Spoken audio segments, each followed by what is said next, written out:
A new AP course will soon debut. Will it be right for you? That is the topic of today's video. My name is Craig Meister. I'm a college admissions coach. You can learn more about me and how you can work with me one-on-one throughout the entire college admissions process on my website, which is collegemeister.com. And if you're interested in learning about whether or not you are or your student is on track for selective college admission in the United States of America, visit areyouontracktogetin.com.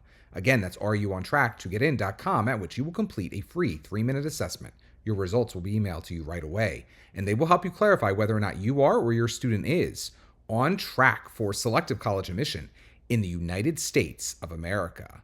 Debuting during the 2026-2027 school year will be AP Business Principles / Personal Finance. This 2-semester standalone course qualifies students for college credit, as long as the college in question is willing to accept it for credit, and was designed to fulfill the national standards for personal financial education. What is AP Business Principles / Personal Finance? Well, part of me wants to say it's just there to compete against IB Business Management, but the actual answer to the question is designed like most AP courses for a full academic year of 160 single class periods.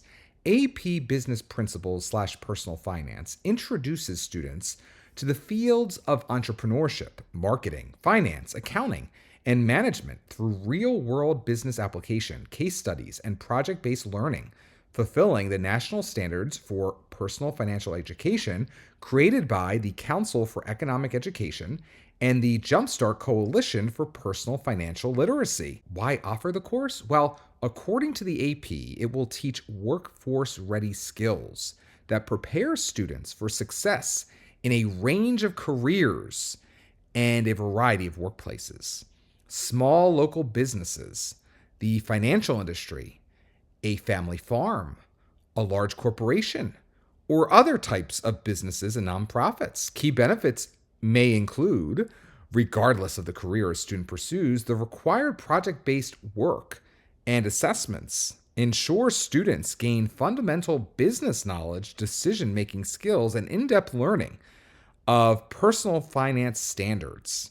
The college credits that, again, are completely up to the colleges whether or not they want to dole out to you for getting a high score on an AP exam or not, that the AP student potentially will receive at potentially thousands of universities will accelerate college completion and degree attainment. Well, so basically it's just, finish college sooner. And finally, students receive an industry-recognized credential, signaling students' attainment of knowledge and skills valued by employers. Again, this is all very much geared toward what is in the best interest of employers, even though the name of the course is Business Principles / Personal Finance. This is not about your person. This is not about you or what's really necessarily good for you. It's really what's good for the big machine that is the economy and the employers that want to hire workforce-ready cogs in the wheel, as they say. Now, I'm not against, look, let's be honest. A lot of kids don't go to college. And for those students, this could be a really valuable setup course for you to gain exposure to a diversity of business skills. So this is actually, even though, I have a sarcastic attitude about a lot of this, this is actually an intriguing course, particularly for any student who's interested maybe in pursuing business but is not sure. But even for those who are sure, for a long time in the AP curriculum, there have really not been as many business classes as potentially there could or should be, considering the real career options that are existing out there. And the fact of the matter is, econ, macro, and micro only take you so far. This is a more applied course. This is potentially a course that could have real benefits to you in terms of balancing your books from day one when you graduate high school. And just getting your act together, learning how to balance the proverbial checkbook, as they used to say. I don't think there are even checkbooks anymore, especially for kids at 17, 18 years old. I don't think they would know what a checkbook is, but you get my point. The fact is that these are some skills. I mean, certainly I think it's more valuable than AP Environmental Science. So I think that definitely is a course that I would skip for a course like this.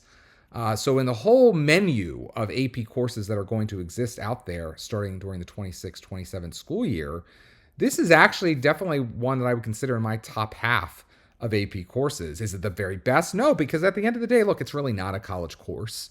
AP for many years sold itself as, college courses you can take in high school. There's no particularly rigorous selective college or university that offers personal finance as a college course.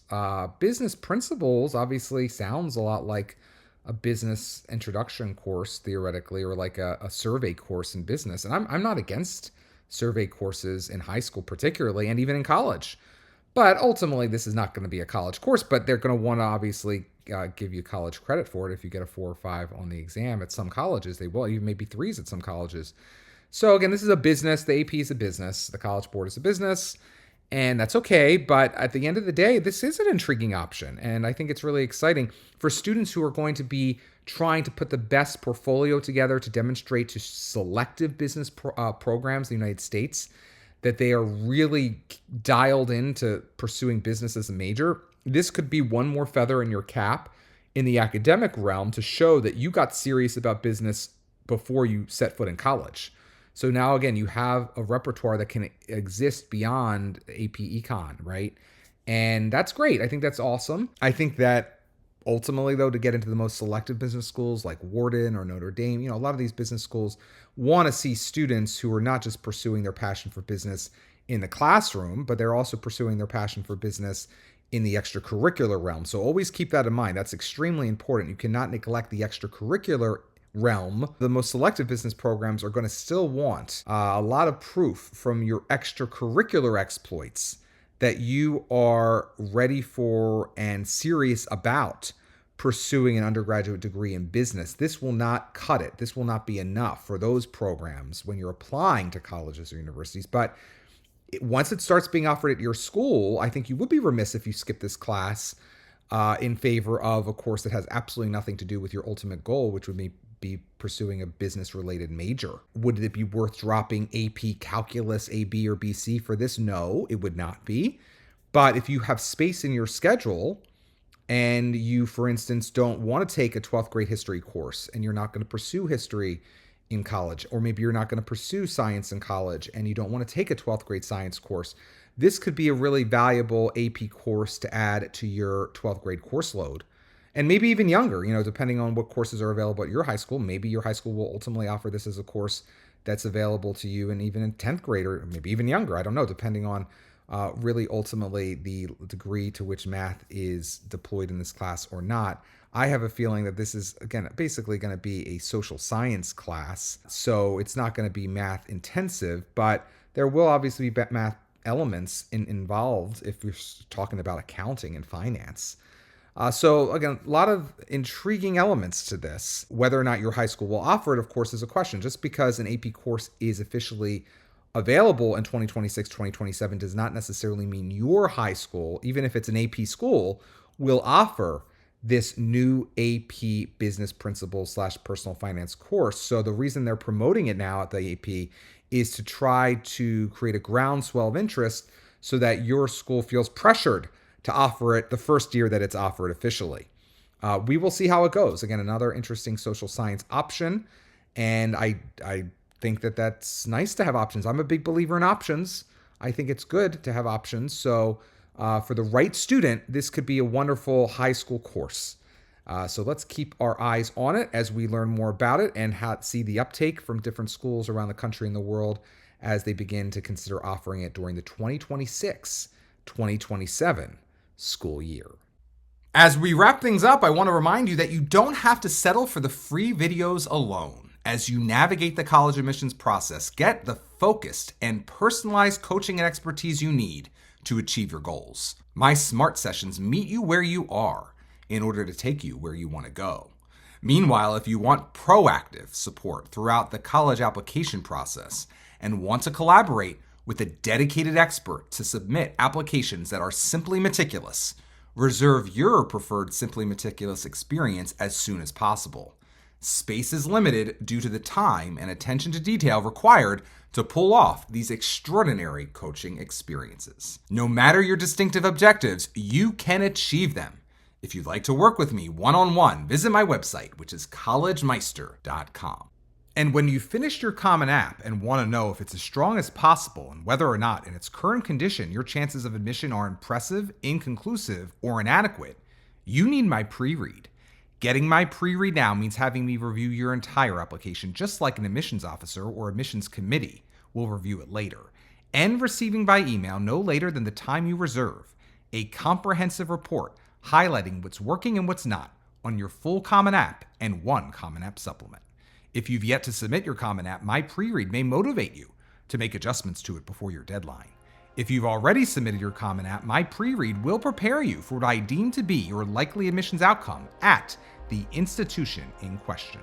To purchase my pre-read now, go to mypreread.com. Again, that's mypreread.com. If you enjoyed today's video, please give it a thumbs up and consider subscribing to my channel. As mentioned previously, if you'd like to work with me one-on-one throughout the college admissions process, visit my website, which is collegemeister.com. Until next time, stay safe, stay well, and most importantly, stay stress-free throughout the entire college admissions process.